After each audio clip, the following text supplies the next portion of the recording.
Praise the Lord. നല്ലൊരു നാളെ ആണ്ടവർ കൊടുത്തക്കായി നാം സ്തോത്രം ചെയ്യുவோம். இந்த காலை நேரத்தில் ஆவியானவர் நம்மோடு பேசுகிற வேத பகுதி 119 சங்கீதம் 17 வசனம். உமது அடியனுக்கு ஆறுதலுமாயிரும், அப்பொழுது நான் பிழைத்து உமது வசனத்தை கை கொள்ளுவேன். ஆமேன்.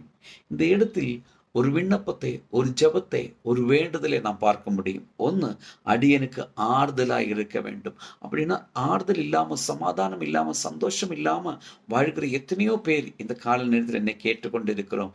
இயேசுவை நோக்கி சொல்லுங்க, எனக்கு ஆறுதலாக இரும், எனக்கு வேற யாருமே இல்லையே, உண்மை விட்டால் வேற எந்த வழியும் இல்லையே, எந்த ஆறுதலும் கிடைக்கவில்லையே, எல்லா வாசல்களும் அடைக்கப்பட்டு இருக்கிறதே, சமாதானம் இல்லாத இருக்கிறோமே, இயேசுவே என்னோட மனம் இறங்கும், எனக்கு ஆறுதலா இருந்து நீ ஜெபிக்கும் பொழுது உன்னுடைய காரியங்களை வாய்க்கு செய்ய அவர் வல்லமை உள்ளவராய் இருக்கிறார்.